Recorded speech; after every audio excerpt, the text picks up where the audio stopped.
English অনুবাদ। হে স্বৈরশালী, আপনার সম্বন্ধে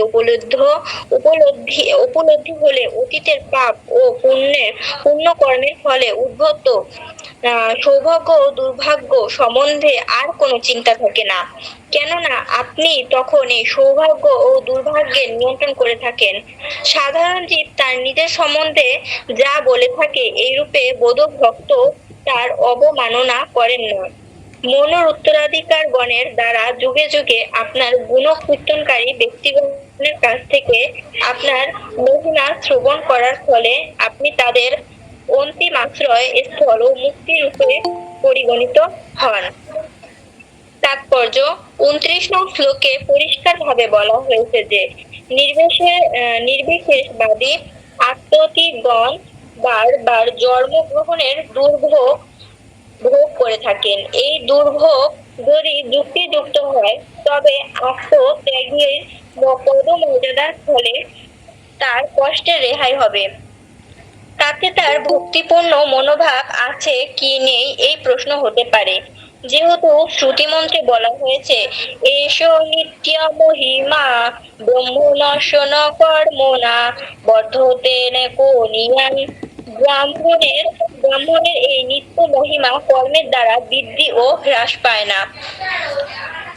বৃহদারণ্যক উপনিষদে বলা হয়েছে, এই প্রতিবাদের মোকাবিলা করতে মূর্ত বেদসমূহের এটাই প্রার্থনা। নির্বিশেষ জ্ঞানী ও যোগীগণের কর্মফল থেকে পূর্ণ মুক্তির উপযুক্ত নয়। যে সকল শুদ্ধ ভক্ত অবিরাম পরমেশ্বর ভগবান সম্বন্ধীয় জপ কীর্তন শ্রবণে রত, এই সুবিধা শুধু তাদের জন্যই সংরক্ষিত।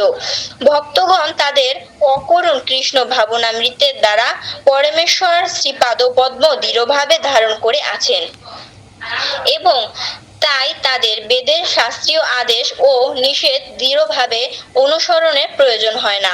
ভগবানের সন্তুষ্ট বিধানের জন্যই তারা শুধু কাজ করেন এবং নির্ভীক চিত্তে তারা কর্মের আপাত সুফল ও কুফলের অবজ্ঞা করতে পারেন এবং তাদের প্রতি অন্যের প্রশংসা বা নিন্দাকেও তারা একইভাবে অবজ্ঞা করতে পারেন। একজন বিনীত বৈষ্ণব ভগবানের মহিমা কীর্তনের আনন্দে মগ্ন থাকেন, আত্মপ্রশংসায় তিনি কর্ণপাত করেন না, এটাকে তিনি ভুল বলে মনে করেন এবং সকল সমালোচনাকে তিনি সানন্দে গ্রহণ করেন। এগুলো তার কাছে ঠিক বলে বিবেচিত। যুগে যুগে সাধু বৈষ্ণবগণের শিষ্য পরম্পরায় মনুর পুত্রগণেরও কাছ থেকে ভগবানের মহিমা কীর্তন শ্রবণের দ্বারা শুদ্ধ জপকীর্তন লাভ করা যায়। এই সকল মুনিগণ মানবজাতির পূর্বসূরি স্থায়ুভর মনুর উদাহরণকে ছাপিয়ে যেতে চেষ্টা করেন। অজাত জামাস্ত সনাসন জমাহ স্তাম অন্তর্যাপনাহ শ্রীণত ধ্যায়তে বিষ্ণু কুর্বত ব্রুবত কথাহ। তার ফলে যদি ধীরে ধীরে এক মন্বন্তর ব্যাপী তার দীর্ঘ আয়ু সমাপ্ত হয়ে এসেছিল, তবুও ক্ষণিকের জন্য তার ব্যর্থ অপচয় হননি, কেননা তিনি সর্বদা ভগবানের লীলা শ্রবণ মনন লেখন ও কীর্তনে মগ্ন ছিলেন। শ্রীমদ্ ভাগবতে বলা হয়েছে, 3য় স্কন্ধে 22 অধ্যায় 35 নম্বর শ্লোকে বলা হয়েছে, একজন নবদীক্ষিত ভক্ত তার অতীত কদভ্যাসের ফলে সঠিক আচরণ উচ্যুত হলেও সর্বকরুণাময় ভগবান তাকে প্রত্যাখ্যান করেন না। যেহেতু ভগবান শ্রীকৃষ্ণ বলেছেন, তৈরহম প্রজনীয় বৈ ভদ্র কৃষ্ণ বাসিভি তদ্ভোমর্গতিহীনায়ে তস্মা মই পরায়ণঃ কলিনাগ্রসীতায়ে বৈতেশাম তসাম্বস্থিতি যথা ত্বম সহ পুত্রশ্চ যথা রুদ্রগণৈঃ যথা শ্রিয়াভিযুক্ত অহম তথা ভক্তমপ্রিয়ঃ।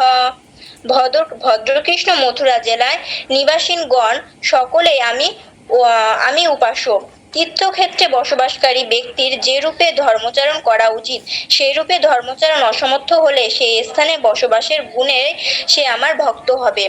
এমনকি কলির বর্তমান কলহের যুগে কবলে পড়লেও সে স্থানে বাস করার জন্য তার কৃতিত্ব পাবে। মথুরা নিবাসী আমার ভক্ত ব্রহ্মা ও তার পুত্রগণের মতো, রুদ্র ও তার অনুগামীদের মতো লক্ষ্মী ও স্বয়ং আমার মতোই আমার প্রিয়। গোপাল তাপনী উপনিষদে শ্রীল শ্রীধর স্বামী বলেছেন, অবগমম তব মে দিশা মাধব স্ফুরতি জনন সুখা সুখ সঙ্গম শ্রবণ বর্ণম ভাব মথাপি বা নহি ভবামি যথা বিধিং কিঙ্করঃ। হে মাধব, কৃপা করে আপনাকে উপলব্ধি করতে দিন যাতে আমি আর জাগতিক সুখে দুঃখে ব্যাপৃত না থাকি, অথবা আপনার কথা শ্রবণ কীর্তনে আমার যেন রুচি হয়। এইভাবে আমি শাস্ত্রীয় অনুশাসনের দাস হয়ে থাকবো না। এইভাবে আমি আর শাস্ত্রীয় অনুশাসনের দাস হয়ে থাকবো না। হরে কৃষ্ণ। তো এখানে বলা হয়েছে যে মানে বলতেছে যে যারা হচ্ছে ভগবানের ভক্ত, মানে একবার ভগবানকে বলতেছে যে হে সৌর্য মানে হচ্ছে হে ঐশ্বর্যশালী, আপনার সম্বন্ধে যে একবার আপনার সম্বন্ধে বা আপনাকে যে একবার উপলব্ধি করতে পেরেছে, তার যে অতীতের মানে আগের তার যে পাপ বা পুণ্য করেছে সেটার ব্যাপারে তার আর কোনো চিন্তা থাকবে না যে আমি আগে এরকম পাপ করেছি বা আমি আগে এরকম পুণ্য কর্ম করেছি। তার সৌভাগ্য বা দুর্ভাগ্যের সম্বন্ধে কোনো চিন্তা থাকবে না, কেননা এটা হচ্ছে তার মানে ভগবানই তখন এই সৌভাগ্য দুর্ভাগ্যকে নিয়ন্ত্রণ করে থাকেন। তো সাধারণ জীব কি করে, তার নিজের সম্বন্ধে যা বলে সেটা হচ্ছে গিয়া মানে বোদ্ধা ভক্ত তার অবমাননা করে। মানে সাধারণ জীব যারা আছে, যারা ভক্ত নয়, তারা কি করে, মানে একজন যদি সমালোচনা করে বা তার ব্যাপারে যদি কোনো মানে একটু প্রশংসা করে তখন কি একটু খুশি হয়, যখন তার ব্যাপারে কোনো নিন্দা করে তখন কি সে হচ্ছে গিয়া মানে একটু কষ্ট পায় বা খুব রাগ হয় এরকম। তো কিন্তু ভক্তরা কি করে, ভক্তরা হচ্ছে গিয়া যে একবার ভগবানকে উপলব্ধি করতে পেরেছে, তারা কি করে তাদের মানে যে এই হচ্ছে গিয়া তাদের ব্যাপারে যে কেউ যদি প্রশংসা করে অথবা কারো তাদের ব্যাপারে যদি কেউ নিন্দাও করে, কিন্তু দুইটাই তাদের কাছে সেম মনে হয় যে ঠিক আছে, আমার ব্যাপারে প্রশংসা করছে ঠিক আছে, বা আমার ব্যাপারে নিন্দা করছে ঠিক আছে, সে মেনে নেয়। মানে তারকে যে কেউ ভালো বললো বা খারাপ বললো তাতে তার কিচ্ছু আসে যায় না, মানুষ তাকে পাত্তাই দেয় না এরকম। সে সবসময় ভগবানের চিন্তায় মগ্ন থাকে। তো আরো বলেছে যে মানুষ হচ্ছে গিয়া মানুষ মানে মনুর উত্তরাধিকার, মানে মনুর যে উত্তরাধিকার দ্বারা যে যুগে যুগে মানে তাদের যে মানে মানে মনু থেকে যেই হচ্ছে তার প্রজন্ম সৃষ্টি হয়েছে, সে যুগে যুগে তাদের মাধ্যমে গুণকীর্তনকারী ব্যক্তিগণ, মানে তাদের মাধ্যমে যে গুণকীর্তনকারী মানে ব্যক্তিগণ তাদের কাছ থেকে এই মহিমা, ভগবানের মহিমা, এই সুন্দর মহিমা শ্রবণ করে এবং পরবর্তীতে অন্তিম সময় তারা হচ্ছে ভগবানের আশ্রয় হয় এবং হচ্ছে মুক্তি রূপে পরিগণিত হয়। এখানে আরো বলা হয়েছে